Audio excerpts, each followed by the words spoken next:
Je vous écoute. Eh bien, je sais pas trop comment ça se passe. Vous me posez des questions, c'est ça? Vous souhaiteriez que je vous pose des questions? Bah oui. Enfin non, c'est pas que j'aimerais ça particulièrement, c'est juste que ça rendrait les choses, comment dire, plus simples. Vous aimeriez que les choses soient plus simples parfois? Eh bien... Non, c'est pas que je trouve ça compliqué, c'est juste que... Bon, vous savez quoi, on va se passer de questions, je devrais pouvoir m'en sortir tout seul. Vous vous sentez en difficulté? Donc c'est le docteur Martin qui m'a parlé de vous. C'est mon généraliste. Il a dû vous parler de mes problèmes de concentration? En effet. Mais est-ce qu'il vous a aussi parlé de mes crises de paranoïa? Tout à fait, oui. Voilà. Si vous commenciez par me parler de vos problèmes de concentration. Eh bien, ça se présente souvent sous forme de trou de mémoire. Alors au début, j'ai pas trop fait attention, c'était pour des petites choses. Enfin, je veux dire des détails. À quel moment avez-vous ressenti le besoin de consulter? Au moment où j'ai commencé à oublier les choses que je venais juste de faire. La première fois que je m'en suis rendu compte, c'était en sortant de chez moi. Merde! Je m'envoie dans l'entrée, je mets mon manteau, je me regarde dans le miroir, je sors. Mais arrivé dehors, je me rends compte que je ne me rappelle absolument pas avoir fermé la porte à clé. Alors pris de doute, je remonte pour vérifier, et là je constate que je l'avais effectivement fermée. Vous partiez au travail? Oui, et j'avais d'ailleurs pas loin de 20 minutes de retard, alors ce qui fait que pour le coup, ce trou de mémoire tombait mal. Ce retard vous stressait, j'imagine. Ben évidemment, je suis quelqu'un de rigoureux, ce qui veut dire que, entre autres, je suis ponctuel. Je ne supporte pas d'arriver en retard, je ne supporte pas. Et vous ne croyez pas que c'est cette rigueur qui précisément vous jouait des tours? C'est-à-dire? Eh ben, je ne sais pas. Vous étiez dans une situation très désagréable, qui entretenait un stress intense.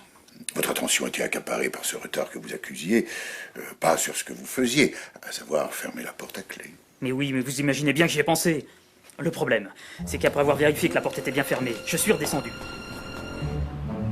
Mais une fois arrivé en bas... Impossible de me souvenir avoir descendu l'escalier. Et comme vous êtes rigoureux, vous êtes remonté afin de vérifier que vous l'aviez bien descendu. Mais non, pas du tout. Puisque j'étais en bas, c'est que j'avais bel et bien descendu l'escalier, pas besoin de vérifier. Et puis d'ailleurs, je ne pouvais pas vérifier. Et pourquoi pas? Mais c'est pourtant pas compliqué. Puisque j'étais déjà en bas, c'est que j'étais descendu.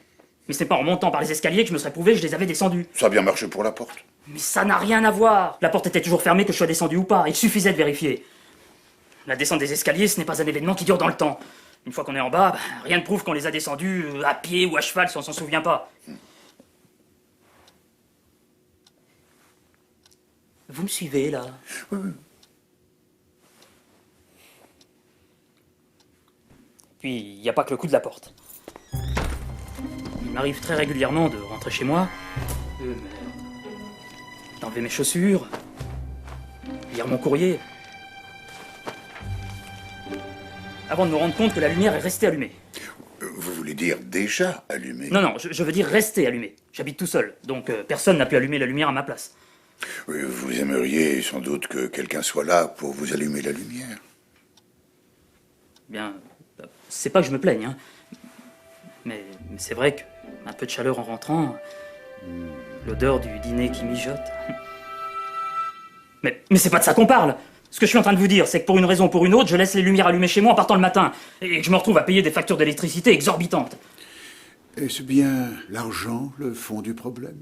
Si l'argent était le fond du problème, je serais sûrement pas là, hein. Au prix où est la consultation... À ce propos, vous avez sans doute prévu de régler en liquide? Non, je vous dis ça parce que c'est très important. Symboliquement. Et puis, plus j'y pense, plus je vois des éléments troublants. Oui, par exemple, à chaque fois que je rencontre une fille avec qui j'accroche plutôt bien, comme avec Hélène... Hélène? Oui, Hélène, c'est une nana avec qui je suis resté un petit moment... Enfin bref. Je revois le moment où nous sommes dans la chambre, à l'heure des bougies, lorsque je l'embrasse. Et je me réveille à côté d'elle le lendemain matin. Non, c'est très embarrassant. Je sais pas si j'étais bon. Pardon. Vous ne savez pas si... Si j'étais bon ou pas. Quoi? Pourquoi vous me regardez comme ça? Oh, je suis content que vous vous décidiez à aborder la chose. Vous savez, votre embarras est tout à fait compréhensible. Oh, combien de patients ai-je vu défiler ici, morts de honte, après avoir comparé leur petit sexe avec ceux des ténors du porno. Vous savez, ce cinéma n'est pas la réalité. Hein. Aussi, j'insiste bien sur le Non fait mais que... oh! C'est fini, oui. Je suis en train de vous dire que je n'ai aucun souvenir de mes ébats nocturnes. Pas que je suis amateur de porno. D'ailleurs, je ne suis pas aussi ignorant que vous l'imaginez. Hein. Je sais très bien que la taille moyenne d'un sexe en érection est de 12 cm. Et là, je vous parle d'un citoyen honnête. Alors, vos complexes... Quoi? Quoi? disons plutôt 14 centimètres. Mais vous savez, les sondages incluent aussi les Africains, alors... fatalement.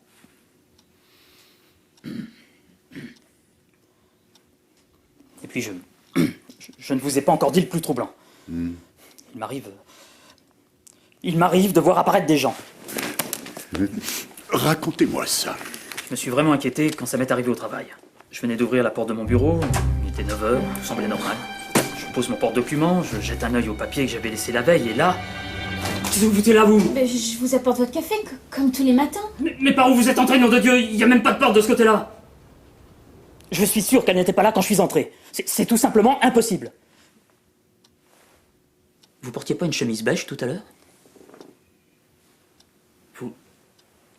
Vous vous êtes changé pendant que je vous parlais? Oui, c'est ça. Parlez-moi de vos crises de paranoïa. Eh bien, il m'arrive de trouver que les gens sonnent faux. Enfin, je veux dire, je les sens pas sincères. Au bureau, par exemple, ma secrétaire, pour revenir à elle... Vous avez une très jolie cravate. Elle va vraiment très bien avec votre veste. Et en plus, elle vous donne vraiment très bonne mine.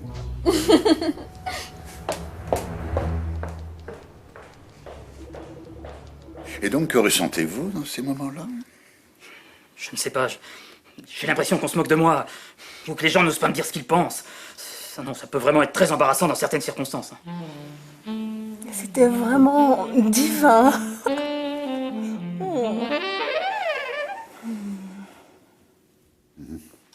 Je vois. Vos symptômes sont assez cohérents. Cohérent? Mais qu'est-ce qui est cohérent? Les trous de mémoire, les crises de parano? Mais absolument. Ne m'avez-vous pas dit que vous ne vous souveniez pas avoir vu passer votre secrétaire? Absolument aucun souvenir. Eh bien, rassurez-vous, cela ne vient pas particulièrement de vous. C'est le problème du hors-champ. Pardon? Du hors-champ? Mais oui, vous ne pouvez pas voir ce qui est hors-champ. Vous devez attendre que le cadre s'élargisse. Ou c'est un procédé banal qui sert à maintenir le suspense d'autre chose. Mais qu'est-ce que vous racontez, ça va pas? De même, si vous ne vous souvenez pas avoir descendu l'escalier, c'est à cause de l'ellipse. Et oui, on vous voit sortir de chez vous, et hop, après une coupure, on vous retrouve en bas. Parce que, entre nous, vous voir descendre les escaliers, ça n'intéresse personne. Mais qu'est-ce que vous êtes en train de me dire, là? Mais que vos troubles n'ont rien d'important pour un personnage de film. Vous ne voyez que ce qu'il y a dans le cadre. Vous ne pouvez pas vous souvenir de ce qui a été coupé au montage, soit par manque d'intérêt ou parce que les scènes sont un peu chaudes, dirons-nous. Non, non, vous êtes un personnage de film. Tout public, a priori. Tenez, je parie que vous ne savez même pas comment vous êtes venu ici, ni à quoi ressemble le bas de l'immeuble ou le couloir. Je me trompe? Mais c'est vrai que... Et c'est absolument normal. Parce que lorsque le film commence, vous êtes déjà allongé. Il n'est pas écrit qu'on vous voit monter les escaliers, que je vous ouvre la porte, que vous me suiviez dans le couloir. Donc, tout ça est normal? Mais cette explication marche peut-être pour mes trous de mémoire, mais pas pour mes crises de parano, ça n'a rien à voir. Non, vous savez, tous les personnages de film ne sont pas interprétés par des acteurs de qualité. D'ailleurs, moi-même...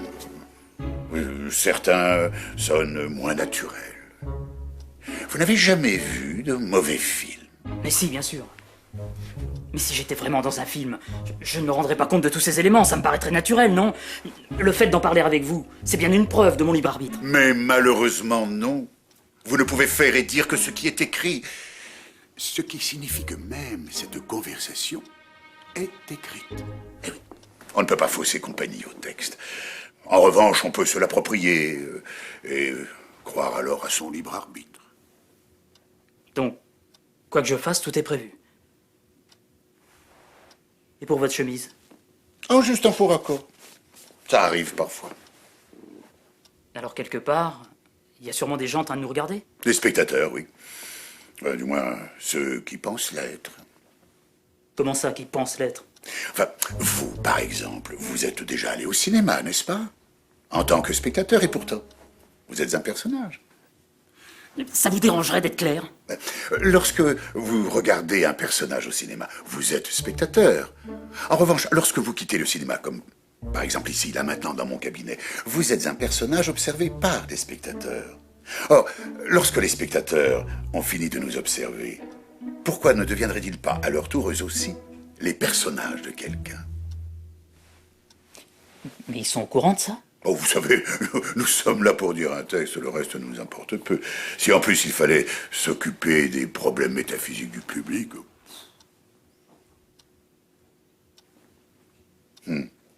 Vous souhaitez ajouter quelque chose? Non, non, j'attends l'ellipse. Pardon? Ah oui, je crois qu'on s'est tout dit.